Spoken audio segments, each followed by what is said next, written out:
Welcome back नाज़रीन पाण ॻाल्हि ॿोल करे रहियो हुआसीं सिंध में आए ॾींहुं जेके क़त्ल जा वाक़िया थियनि पिया ऐं उहे रुकजण जो नालो बि नथा वठनि उते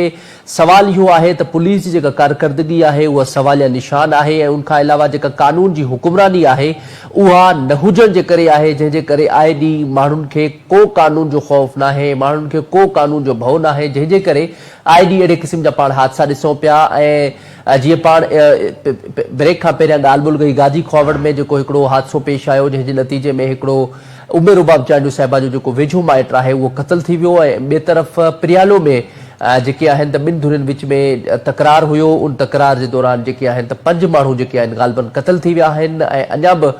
कुझु ज़ख़्मी आहिनि उन्हनि जी बि हालत जेका आहे उहा ॻणती जोगी आहे उन ते पाण ॻाल्हि ॿोल कंदासीं त प्रियालो में इहो जेको मामिलो पेश आयो उहो कीअं पेश आयो ऐं ख़ासि तौर ते उतां जी जेका पुलिस आहे उहो छो पॉज़िटिवली रोल प्ले न पई करे सघे उन ते पाण ॻाल्हि ॿोल कंदासीं ऐं पाण खे प्रोग्राम में जॉइन कयो आहे न्याज़ सोलंगी रिपोर्टर आहिनि सिंध टीवी न्यूज़ जा प्रियालो जा न्याज़ वॾी महिरबानी प्रोग्राम में टाइम ॾियण जे लाइ न्याज़ कीअं पिया ॾिसो हीउ जेको वाक़ियो पेश आयो आहे ख़ासि तौर ते जेके 5 ॼणा ग़ालिबन जेके मारिया विया आहिनि उन हवाले सां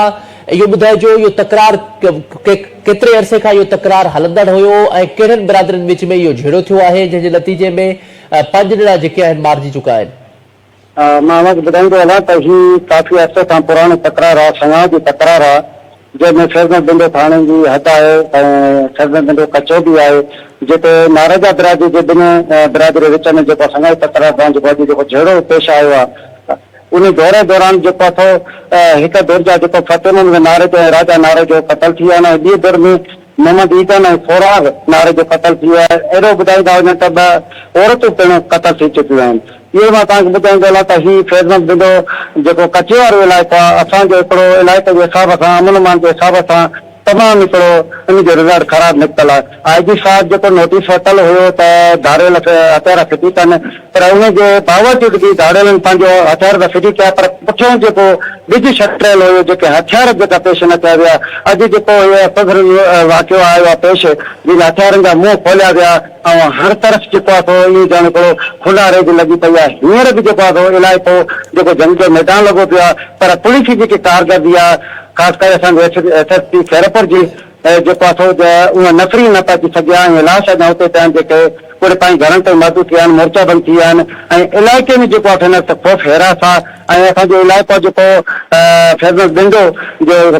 कोट मीरमंद जेको अलावी ऐं पुराणो शहर आहे उहो हिन वक़्तु मुकमल बंदि थी चुको आहे जी अच्छा न्याज़ इहो बि ॿुधाइजो हिन वाक़े जी जेको हीउ हादसो पेश आयो आहे उनजी FIR हिन वक़्त ताईं थी चुकी आहे या नाहे थी या उनखां अलावा FIR में जेके वारिस आहिनि कहिड़ा कहिड़ा माण्हू नॉमिनेट करणु चाहिनि था इन हवाले सां छा पुलिस का तफ़्तीश शुरू कई आहे या हिन महिल ताईं पुलिस अञा ताईं उन वाक़े वारे हंधि न पहुती आहे बिल्कुलु तव्हांजी ॻाल्हि सही आहे पर ॻाल्हि इहा आहे त पुलिस हिन में न पहुची सघिया हू इलाइक़े में जेके भई धुरियूं आहिनि उहे हिकिड़ा आहिनि कोट मीरमंद शहर में जेको आहे दौरा ऐं ॿी दौरा उन खां ॿाहिरि फैज़न बिंडो जे मेन रोड ते आहे जेको आहे कुते ई नारे जा बि सॾिया वेंदा आहिनि हिन वक़्तु 2 धुरियूं जेके मोर्चा बंदि लॻा पिया आहिनि हथियार जा मुंहुं खोलींदा आहिनि वक़्ते सां हिक ॿिए जे मथां फेरिंग बि कंदा रहनि था बाक़ी लाश हिन ते रिसर नथी सघनि पुलिस हुन ते न पहुची सघे आहे बाक़ी FIR जी जेका ॻाल्हि आहे उहा बाद थींदी करे लाश रिसीव थींदा पोस्टमार्टम थींदो ऐं धुरियूं जेके ॿाहिरि निकिरंदियूं त FIR वग़ैरह बि थींदियूं पर हिन वक़्तु ॾिठो वञे त पुलिस जी जेका कारकर्दगी उहा ज़ीरो आहे अच्छा इहो बि ॿुधाइजो हीउ जेको वाक़ियो आहे ॿुधायो पिया इन्हनि जो जेको ॿिनि बिरादरियुनि विच में जेको तकरार आहे उहो पुराणे टाइम खां हले थो पियो ज़ाहिर आहे एतिरे टाइम खां इहो वाक़ियो आहे ऐं इन्हनि बिरादरियुनि विच में झेड़ो आहे त उन मामले ते बार बार पुलिस इहा दावा कंदी रहे थी त असां कचे में क्राइम ख़तमु करायो आहे पर उन्हनि कचे में क्राइम ख़तमु करायो आहे त पर पके जो क्राइम केरु ख़तमु कराईंदो उन हवाले सां पुलिस या उतां जे चूंडियल नुमाइंदनि को क़दम न खयो त इन्हनि बिरादरियुनि विच में पाण में को राजोड़ी कोशिश ज़रिए फ़ैसिला कराया वञनि या इन्हनि जो मसइलो जेको आहे उहो हल करायो वञे जॾहिं धोरी सां असां राब्तो कयो थिए जेको त हुननि इहा ई ॻाल्हि कई त असांजी जेके धोरी जेके संगाह जो तकरार हुयो त असां बार बार असां पंहिंजे चङनि खे जेके असांजे इलाइक़े जा सरदार आहिनि या ॻोठ जा चङा आहिनि उन बार बार SP साहिब असां जेको अॻु में SP साहिब हुयो डॉक्टर समीला चुंबरो उन खां ॿियो SP आहे सभिनी खे असां रिक्वेस्टूं कयूंसीं त जेके बि असांजा पंहिंजे तकरार आहिनि संगाह जी तकरार आहिनि कबीला जहिड़ा आहिनि या ॿिया जहिड़ा आहिनि असांखे जेको क्राइम खे कंट्रोल कराए पर जेके दावाऊं इहे दावाऊं कयूं 40 सेक्शन ते रहिया पिया आहिनि पर हुननि सां इहे शयूं हीअ जेके अॼु जेके मसइलो पेश आयो आहे हीउ वाक़ियो जेको पेश आयो आहे हीअ अॼु जेका रत जी रांदि जेका असां थी आहे ॿिन्ही धुरी पाए हथियार जा मुंहुं खोलिया आहिनि शायदि जे कानून ऐं पुलिस ऐं असांजा जेके चङा आहिनि उहे जे इन जा तव्हांखे बिरादरियुनि जा जे उन मसइले खे पहिरीं हल कराए सघनि त शायदि ही जेके 5 जो क़तल थी विया आहिनि जमीन जी झोलियूं ख़ाली थिए न थी सघनि हा।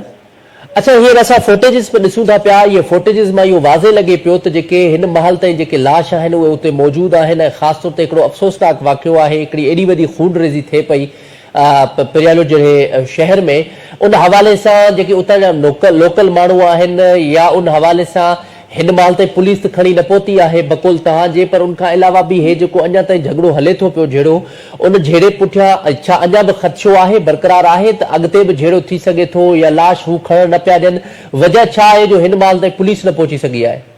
इहा ई ॻाल्हि आहे त पुलिस जो इहा पहिरीं एक्शन खणे आहे त हीअ वाक़ियो पेश न थिए आहे। इन खां अलावा तव्हांखे ॿुधाईंदा हलूं त इलाइक़ो जेको आहे असांजो पिरालो जे भरिसां खेरगंज जे थाणे जे हद आहे, उहो हिकु हिन वक़्तु होश हिरासत माण्हू घरनि ते महदूद थी विया आहिनि। घर खां ॿाहिरि निकिरण जे वाक़िअनि जो वक़्त पहिरियों फेरिंग लॻी पई आहे। अवाम जेको तो रवासी हितां जा उहो ईअं अचनि का रोली गोली असांखे न लॻे या को चङो विच हिन वक़्तु नथा अची सघनि त थोरो ॿिन्ही बिरादरी जो खंगाण जी तकरार जे करे इहा पुलिस बि जेको आहे महदूद थी वई आहे, पंहिंजे हद ताईं पुलिस न पिया अची सघे आहे। पर जे पुलिस अची वञे आहे त शायदि इहे लाश रिसीव थियनि हा, पोस्टमार्टम थिए हा ऐं वारसनि खे पंहिंजा लाश मिली वञनि हा। जी ठीकु आहे, वॾी महिरबानी प्रोग्राम में टाइम ॾियण जे लाइ न्याज़ सोलंकी। असांखे प्रोग्राम में नाज़रीन जॉइन कयो। न्याज़ सोलंकी, ॾिसूं था पिया हालत अहिड़ी आहे सिंध में, आए ॾींहुं क़तल थियनि पिया, अगवा थिए पई, फुरू थियनि पियूं, मुसलसल पुलिस इहा दावा कंदी रहे थी त कच्चे जो असां क्राइम ख़तमु करायो आहे। ठीकु आहे, कच्चे जो क्राइम ख़तमु थी चुको आहे, उन में चलो